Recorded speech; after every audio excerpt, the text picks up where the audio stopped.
in a coffee shop shows Phil Hartman sitting down at a table in a bald cap as Larry David. Chris Farley is a Seinfeld fan, enters the coffee shop, walks by Hartman's table and says, "Oh my God, you're Larry David." Hartman, "Yeah, that's me." Farley sits down at the table and says, "Mind if I join you? I'm a really big Seinfeld fan." Hartman, "Well, actually, I kind of would prefer to be alone." Farley, "Nonsense, you're here by yourself. No reason a big star like you should be sitting alone." Hartman, "Whatever, okay. Farley takes out a cell phone and says, "Mind if I take a selfie with you?" Hartman, "Actually, I only take those outside." Farley takes a selfie of the two of them anyway. Denitra Vance as a waitress comes by and says, "Can I get you anything?" Farley, "Tuna on toast and a coffee, and put it on Mr. David's tab." As Vance walks away, Hartman rolls his eyes. Farley, "I can't believe I'm really sitting here with the co-creator of Seinfeld. The only thing that would excite me more would be to be sitting with Jerry himself." Hartman, "Uh-huh." Farley, "Or Jason." Hartman, "Right." Farley, "Or Julia." Hartman nods. Farley, "Or Michael." Hartman, "Let me ask you. You say you're a big Seinfeld fan. Did you ever watch Curb Your Enthusiasm?" Farley, "Curb? Oh, God, no. I can't stand that show." Hartman rolls his eyes and says, "Really? Is that right? You know, you sit down here, say you're a really big fan, put food on my tab, and tell me you can't stand Curb Your Enthusiasm?" Farley, "No offense, Larry, but I think you're better behind the scenes." Hartman rolls his eyes, laughs, and says, Okay, fair enough. "So what did you like about Seinfeld?" Farley, "Well, actually, I thought the first 7 seasons were only so-so." Hartman, "Oh, really?" Farley, "That's right, but man, those last 2 seasons were absolutely dynamite." Hartman laughs.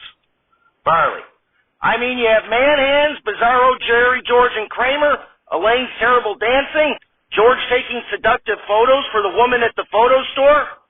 Shows Hartman rolling his eyes as he stirs his coffee with a spoon. Farley, "Elaine's problems with her chart at the doctor's, the Kenny Rogers chicken episode, George becoming smarter from abstinence, the little Jerry rooster, George dating a woman in prison, Jerry's bad check." Hartman, "Okay, I get the picture." Farley, "Hold on now, I'm just getting started. George's jerk store comeback, the Van Buren boys, Jerry lets his girlfriend use a toothbrush dropped in the toilet."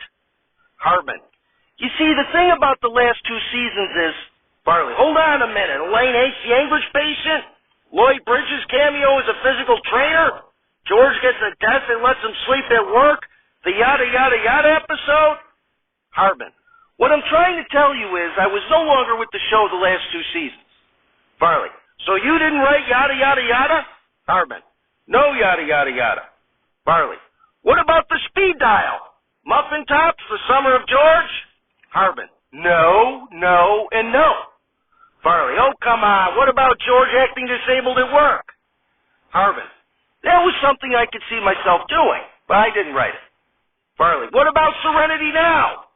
Hartman, "No." Farley, "The Merv Griffin set episode? The Backwards India episode? Jerry's naked girlfriend?" Hartman, "I'm telling you, I didn't write any of those." Farley, "What about Festivus?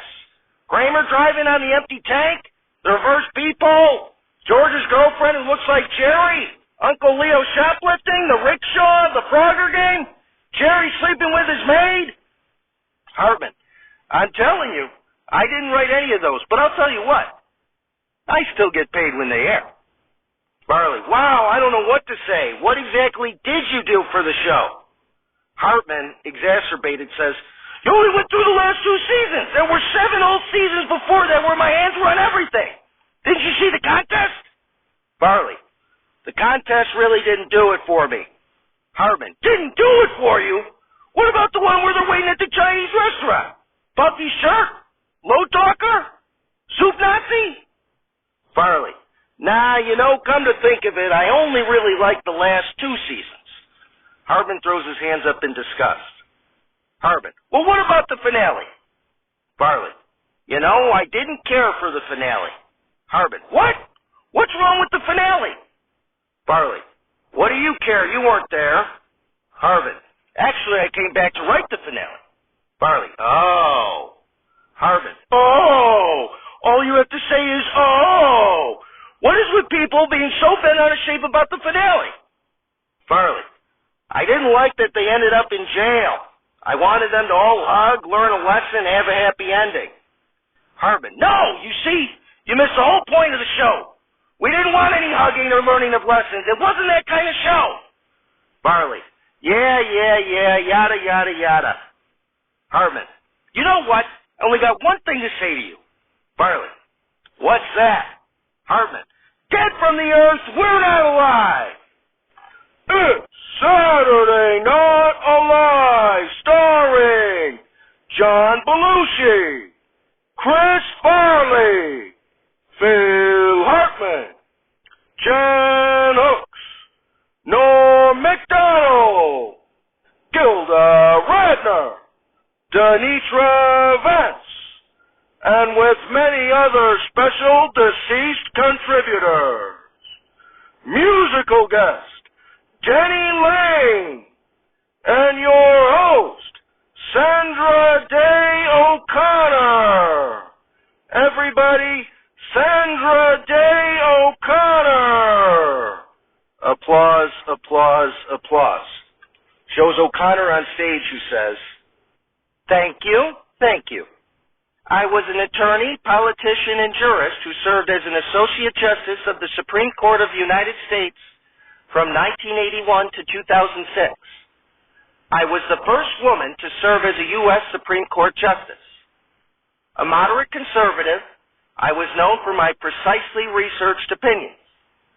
Nominated by President Ronald Reagan, I was considered a swing vote for the Rehnquist Court and the first 4 months of the Roberts Court. Applause, applause, applause. Norm MacDonald comes out. MacDonald. Hello, Justice O'Connor. O'Connor. Hello, Mr. MacDonald. MacDonald. I was hoping, that you could be the swing vote for a little issue we have backstage. O'Connor. Well, sure, I'll try to help. MacDonald. Well, myself, the producer Joe King, John Belushi, and Chris Farley, we want to do a bit in your monologue here where the 4 of us would come out naked and cause a ruckus of some sort, and you would then admonish us and flog us with Wonder Woman's lasso of truth, since you were such a wonderful woman, and then we would tell the truth about our various shortcomings while on the stage naked, and you would continue to flog us repeatedly until we were confessing our most personally kept secrets. And then you would cackle how you were a Wonder Woman from the bench, and your whip was how you got the truth from any litigant. O'Connor. MacDonald. Conversely, Phil Hartman, Jan Hooks, Gilda Radner, and Denitra Vance all voted that such a bit would be in bad taste. O'Connor. Okay. MacDonald. So we need you, Justice O'Connor, to be the swing vote on whether we should do this bit. O'Connor. Well, let's see. O'Connor pulls out a whip. MacDonald. Oh boy, this is going to be great. MacDonald takes off his clothes and bends over. O'Connor. I was only kidding, Norm. As a swing vote, I don't think it'd be an appropriate bit. MacDonald. Well, geez, Justice O'Connor, I'm already bent over naked. Do you think you could give me at least one flogging on account of you being such a wonderful woman? O'Connor whips MacDonald's ass with her whip. MacDonald. I secretly really admired O.J. Simpson. O'Connor. Wow. Well, folks, enough with me flogging Norm MacDonald. We have a great show tonight. Denny Laine is here, so get ready to go now. We'll be right back.